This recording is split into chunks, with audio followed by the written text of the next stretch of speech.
although I'm very used to sitting there and asking questions, so it's kind of a little tough answering them. So you can be kind to me. I'm Sukan Deepak, she's Nagina Bains, Ashish Kaul. I'll just briefly introduce ourselves. Nagina, Parul and I, we have founded this Elsewhere Foundation. This was started in November, and as most of you know, we've already done Mahmood Farooqi's Dastane-Karan and Shubha Mudgil's Ranghori. So this is our third venture, which is one day it's a literature festival which we are calling a Think Fest.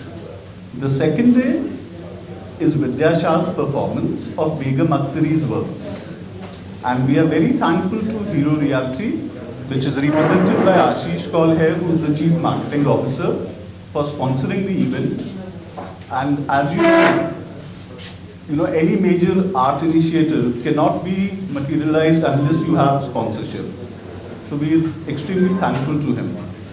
And the good part is that we've managed to invite some wonderful artists, some wonderful authors for the Literature Festival.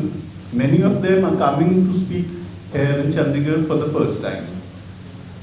Sabse pehle Khalid Javed, who's this year's JCB award winner.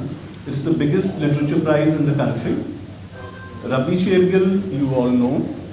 Thukral and Tagra are internationally well-known artists who've done a lot of work on Punjab, especially during the farmers' agitation. Samina Mishra is a filmmaker and author. I'm not elaborating much because everything is already there in the press release. Arunava Sinha is the country's biggest translator. So he's translated around 70 books into English and in many ways introduced new Indian language authors to the English readers. Ashish Kaul, who is sitting with us, he'll also be on the panel. He has written extensively on Kashmir. He is from Kashmir and he's also made some films on Kashmir. Ita Mehrotra is an internationally well-known graphic novelist, and her best-known work is on Shaheen Bagh. It's called Hum Dekhenge. Inder Salim is again our best performance artist. Ravi Singh is a publisher who heads Speaking Tiger. Manraj Garewal, the resident editor of Indian Express. Daljit Ammi, filmmaker and journalist.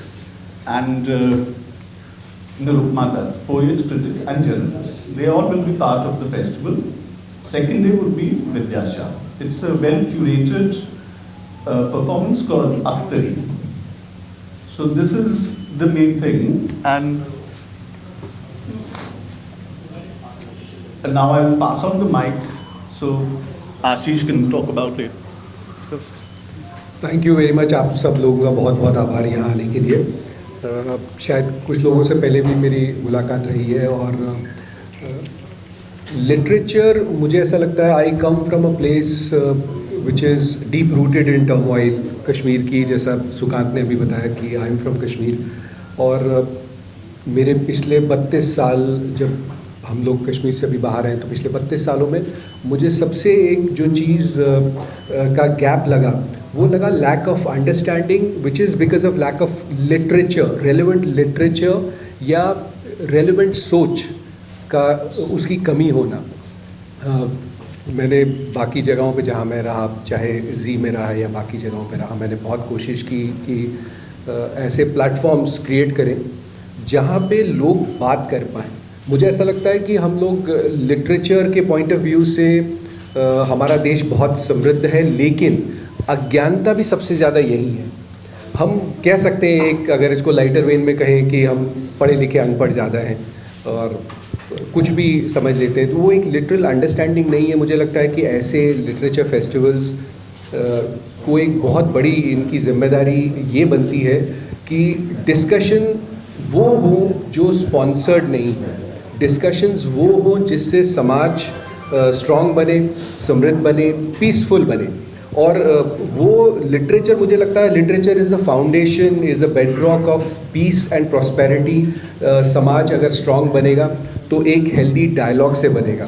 अक्सर हमारे यहाँ जो dialogues होते हैं वो largely one sided होते हैं, क्योंकि प्लेटफॉर्म ही एक पर्टिकुलर आइडियोलॉजी को सपोर्ट करता है, प्रमोट करता है, तो पूरे का पूरा जो डिस्कशंस होते हैं वो हाईजैक हो जाते हैं। तो आप देखेंगे जो मैक्सिमम जो प्लेटफॉर्म्स होते हैं वो बस एक ही बात करते हैं, चाहे वो प्रो करेगा वो सिर्फ प्रो बात करेगा, वो एंटी बात करेगा तो वो सिर्फ एंटी बात करेगा, उससे किसी का भला नहीं होता। मुझे लगता, मुझे बहुत उम्मीद है सुकांत से और नगीना से कि ये एक ऐसा प्लेटफॉर्म बने जहाँ से सॉल्यूशंस निकले, जहाँ से सिर्फ रेटोरिक नहीं हो।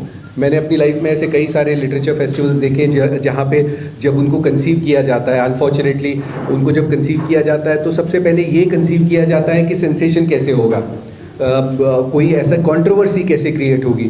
सबसे पहले वो उसको, उस बीज को, कंट्रोवर्सी के बीज को बोया जाता है, कोई सॉल्यूशन के बीज को नहीं बोता। और मेरी वो उम्मीद है दोनों, नगीना से भी सुकांत से भी, कि ये फेस्टिवल आगे बढ़े और इससे समाज का भला हो, पीस हो, प्रॉस्पेरिटी हो, इंडिया को और मजबूती मिले। Thank you very much. Thank you all for coming. मैं यहाँ पे दो चीज़ें रिप्रेजेंट करती हूँ, actually 3।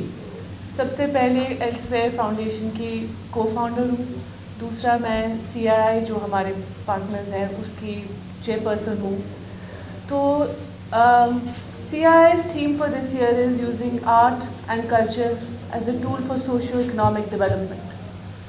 And exactly what Ashish ji said, that it's time that literature, art and culture brings about the revolution we are all wanting to see in this country right now so badly.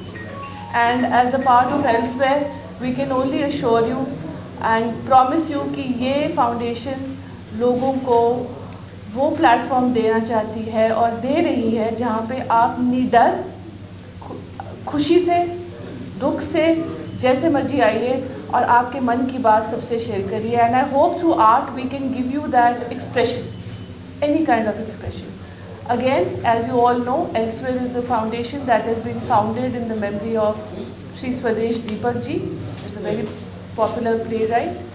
Why it's called Elsewhere is because unfortunately he was suffering from acute bipolar disorder. He left his home one day, never to return and never to be found. That is why the foundation is called Elsewhere. It has not been founded to promote his works. He would have never liked that. But it has definitely been definitely been founded to promote his ideologies and our ideologies today, where we want to advocate speaking our mind through art as our foremost duty towards our country and our fellow citizens. And I hope we all can, three of us can keep that together. We thank Hero Realty profoundly for sponsoring this fest because it matches with their ideology also. And a genuine big thank you to Shri Ashish Kaur for being present here to support us and encourage us to continue doing this work. Thank you.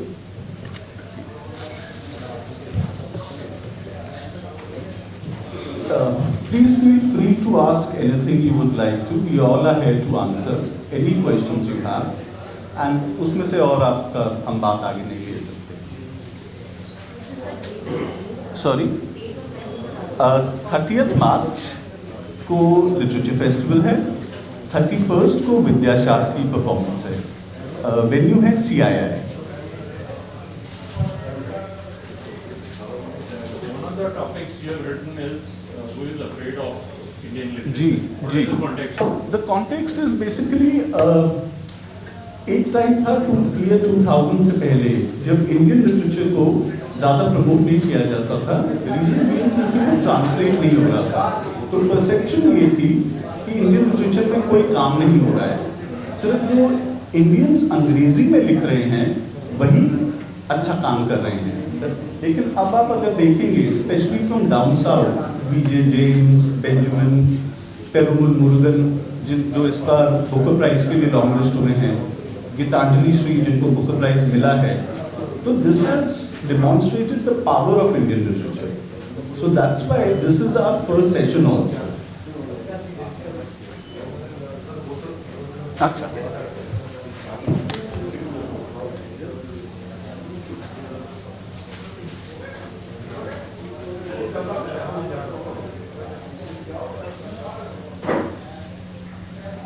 Another thing you have written is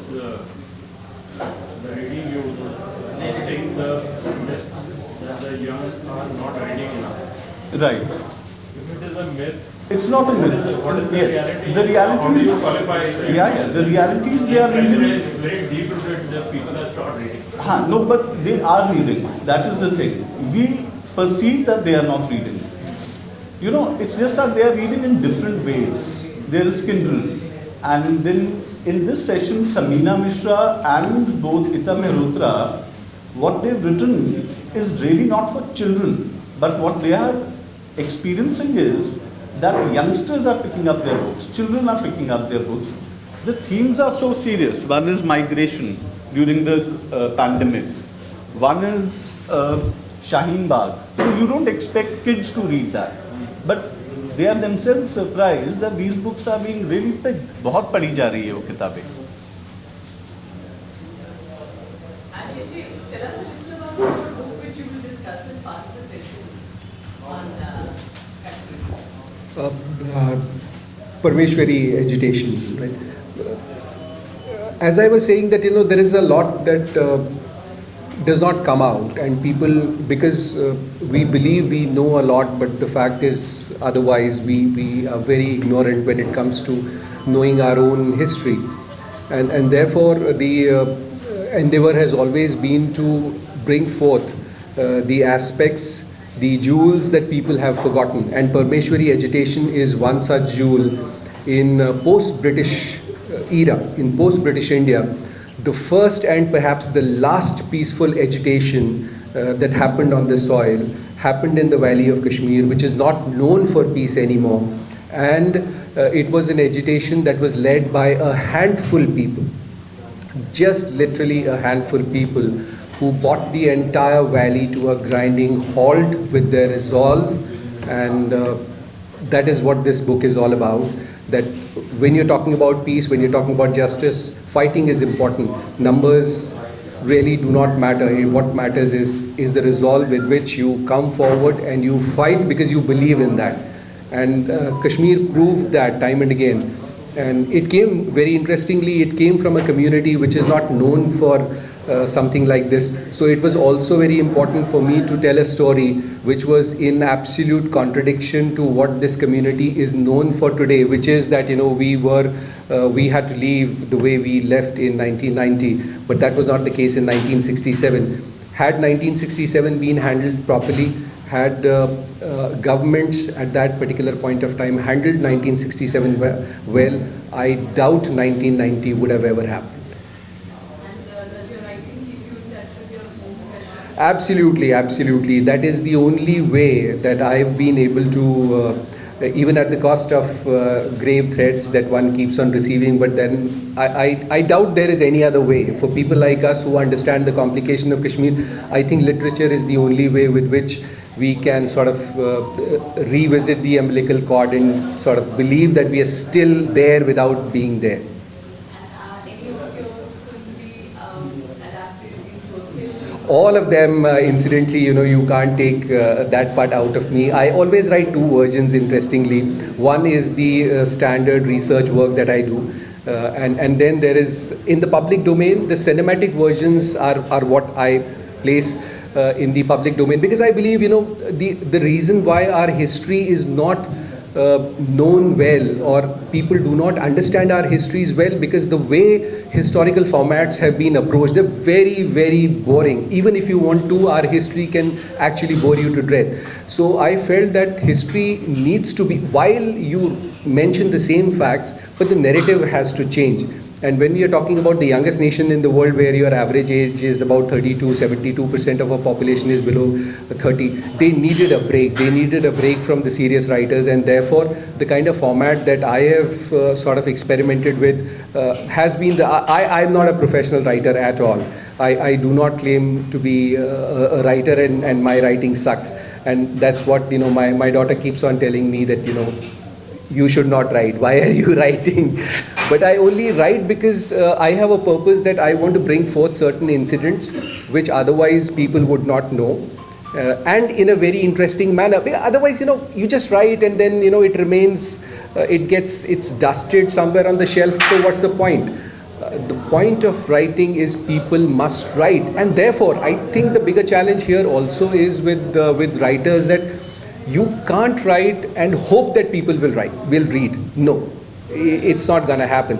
You have to write in a way that your reader appreciates what you're trying to do. So I just keep on trying, and as you said, it keeps me alive. It keeps a part of me alive. Hope drives me, but I'm hopeful that I possibly don't have any hopes from any governments. I have seen best of the governments with best of the intentions going the wrong way, trying to sort of do things that are going to be counterproductive. Very honestly, I don't see anything much happening, because the efforts, while well intended, are not in the right direction, and it is because they don't understand Kashmir. It's unlike any other place in the world, where it's a very impervious society, to say the least, and people who are handling Kashmir have no understanding of Kashmir. There is no other blunt way of putting it, that any decision maker today that I see discussing Kashmir has no knowledge of Kashmir at all. Absolutely. You see, if I have hope, it is only because of people-to-people contact.